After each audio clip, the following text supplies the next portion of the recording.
O protetor solar é um grande aliado no cuidado com a pele, mas ele precisa ser aplicado corretamente para prevenir diversos problemas, como um envelhecimento precoce, o ressecamento e até mesmo, gente, o câncer de pele. Para esclarecer dúvidas sobre o uso do protetor solar, eu converso agora com a doutora Mara Freitas, que é fisioterapeuta dermatofuncional e especialista em rejuvenescimento natural. Bem-vinda, doutora Mara. Muito obrigada, Niquele. Estou muito feliz com a sua participação aqui hoje para falar sobre o protetor solar, né, gente? Porque olha só, a gente cresce ouvindo sim que é importante passar o protetor solar com frequência, mas eu não sei se a gente está dando a atenção necessária para esse assunto. Então, doutora Mara, conta pra gente quais são as consequências do não uso, da falta do uso ou do uso inadequado do protetor solar. Exatamente. O não uso do filtro solar, apesar de estar aqui posicionada como uma cuidadora do envelhecimento, né, vai além do envelhecimento precoce, da formação de rugas.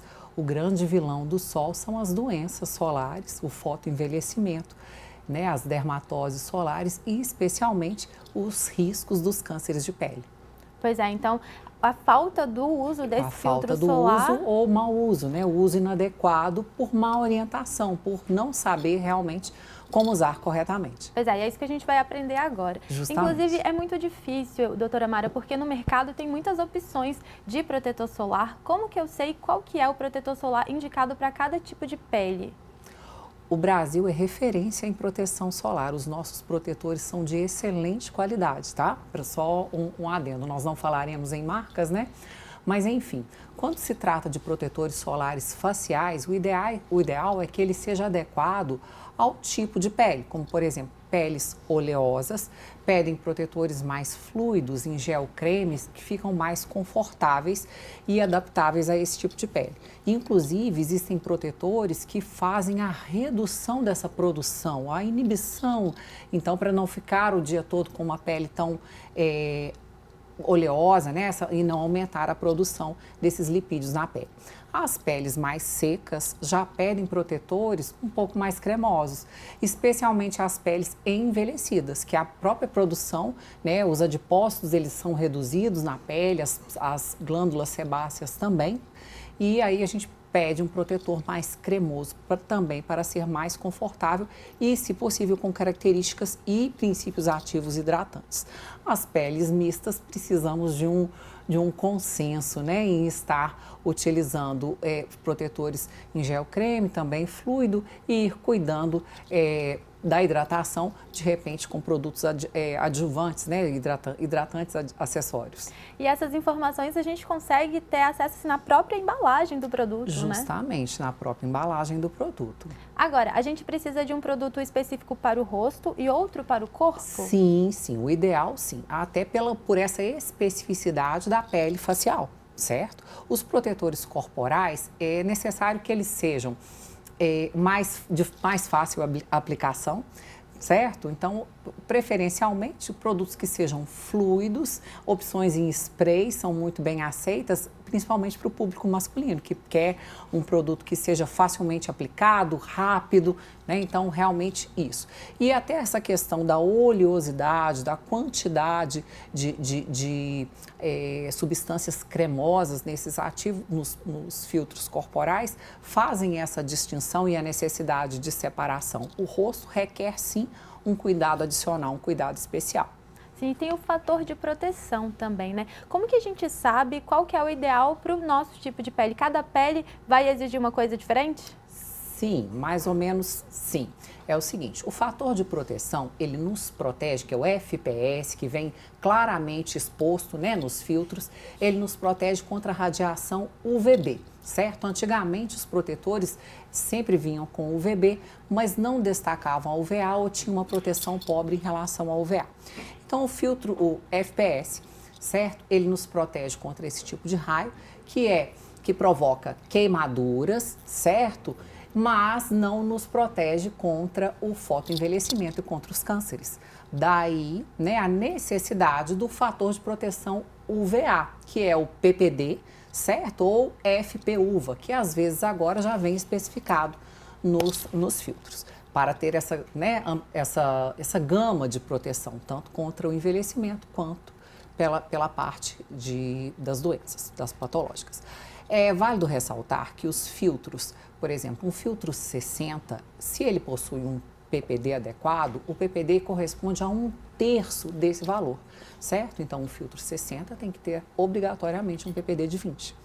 Sim. Certo? Agora, como que eu sei qual que é o que eu preciso? Tem um valor assim que é o mínimo? Como que é? O mínimo ideal é na faixa de 30, certo? Para pessoas que não têm uma necessidade de um filtro maior, ou seja, quanto mais clara a pele, filtros acima de 50, 60 seriam o ideal, certo? As pessoas morenas, negras, também faz necessário a utilização do filtro solar. Porém, não há necessidade de ser um filtro 60. Um filtro 15, por exemplo, a 30, já é interessante. Ressaltando, né, a importância do fator de proteção contra a radiação UVA.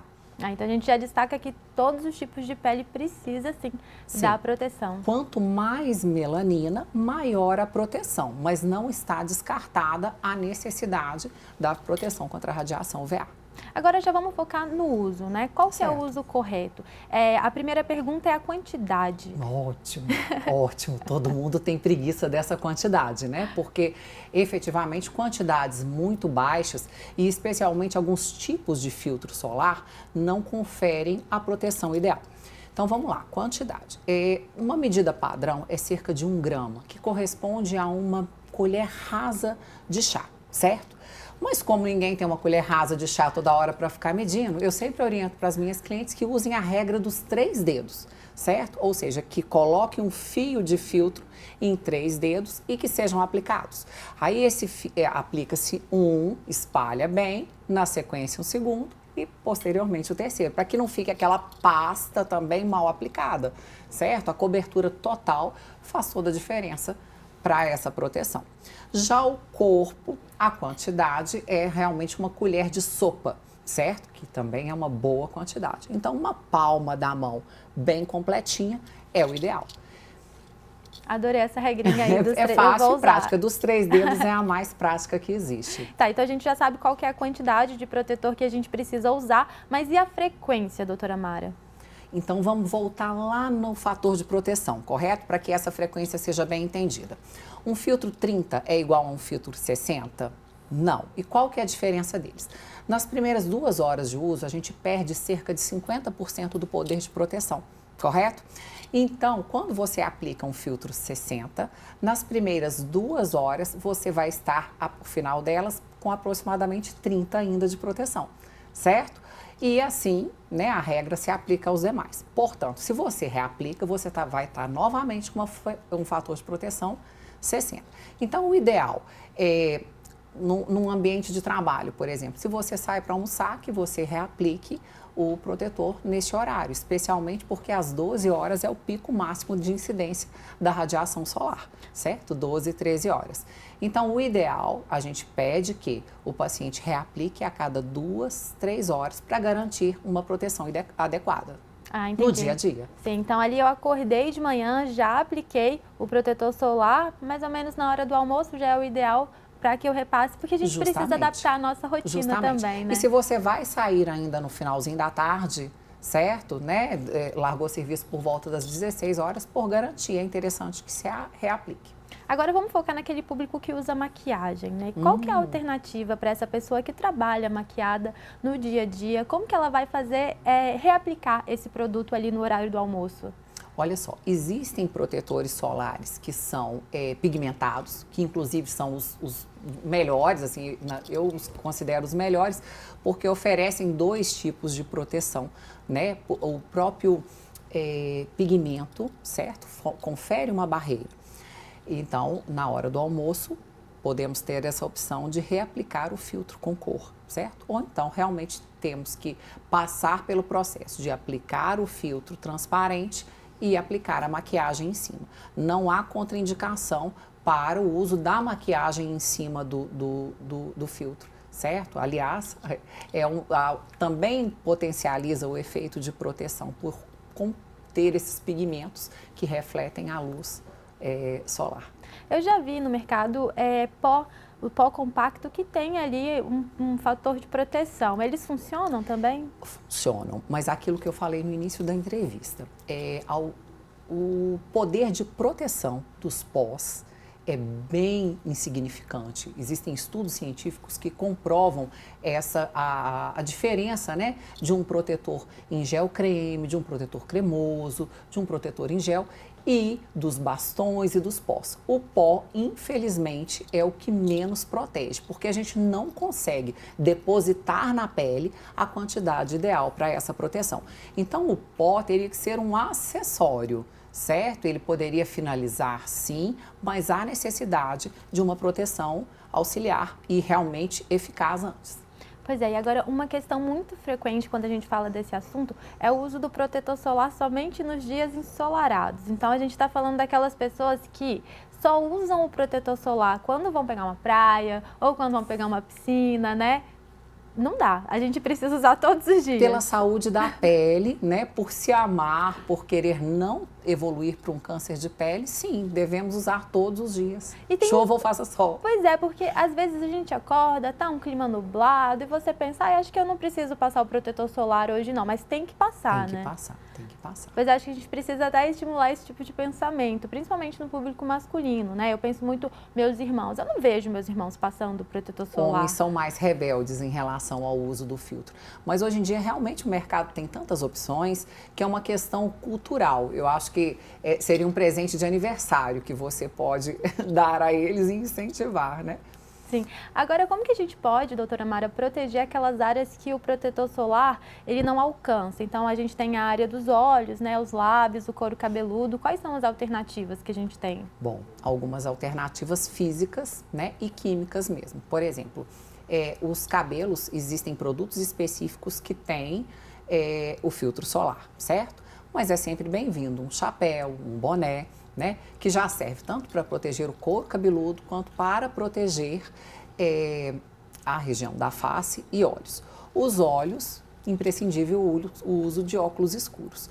E os lábios, a proteção através de bastões com filtro de proteção solar, hidratação e filtro de proteção solar. A gente tem várias opções, né? Várias opções. Agora, se a gente pensa nas crianças abaixo de 6 meses, que não é indicado passar alguns tipos de produto, né? Não. Como que a gente protege os pequenos?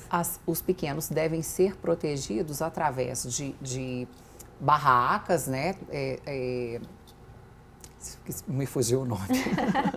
Você tem ali Sim, um guarda-sol. Um guarda-sol, justamente, roupas, né? Porque as tecnologias hoje oferecem roupas que possuem essa proteção solar e realmente ficar fora do alcance. Já as crianças acima de 6 meses devem usar o filtro solar.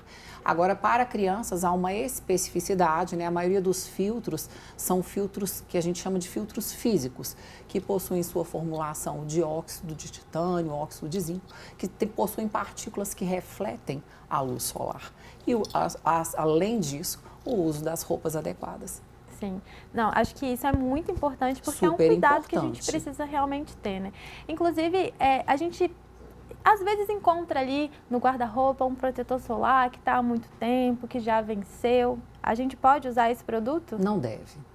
Não deve. Protetores vencidos, né, perdem o poder de eficácia, muitas vezes podem provocar alergias e realmente o produto está degradado, deteriorado. Especialmente que é um produto que às vezes vai numa sacola de praia, então ele está sujeito às intempéries, né, da temperatura, então realmente não vale a pena. O ideal, quem usa de verdade o protetor da maneira correta, ele não sobra. Certo? Então, eu falo para os meus pacientes, se você demorar a voltar a usar o produto, a comprar novamente, significa que você está usando de modo incorreto. Pois é, e isso reflete muito em todos os produtos de pele, eu imagino, né? Sim, Porque eu escuto muitas pessoas falando assim, não vai fazer mal, só não vai fazer o efeito. É verdade isso? Pode fazer mal, né? Ele pode ser contaminado. Muitas vezes nós não temos o cuidado de não tocar, não colocar a mão. Fica em banheiro, que é um ambiente também quente e úmido. Isso degrada, propicia a chegada de bactérias. Por mais que esse produto tenha, né, princípios químicos que vão barrar essa proliferação, não é o indicado. O indicado é que você compre um produto, utilize da maneira como o seu dermato, como o seu profissional indica, dica, certo? Para que ele tenha eficácia, para que você não jogue dinheiro fora em todos os sentidos. Guardar produto é desperdiçar dinheiro. Não está tendo benefício, vai perder o produto, não faz sentido. Para fechar essa nossa conversa cheia de dicas, né, sobre o uso do protetor solar, a gente sabe também que, além de todos esses hábitos que a gente precisa incluir, a gente pode pensar também no horário que a gente vai sair de casa, né? Qual seria o horário mais apropriado para fazer uma caminhada, para passear? Então, o horário ideal para as caminhadas seriam antes das 10 horas, certo? E após as 15. Então, esse período de latência, né, de 10 às 15, é o horário que há a maior incidência perpendicular dos raios solares, né, dos raios UVA e UVB na Terra. Então, os horários especiais seriam esses. Lembrando que o Brasil, por ser um continente muito vasto, né, isso se modifica de acordo, né, nós temos os regionalismos, as particularidades em relação a isso. O inverno do sul e do sudeste, por exemplo, é marcado por ser muito ensolarado, até mais vezes, mais do que o nordeste. E no nordeste esse período também varia um pouquinho.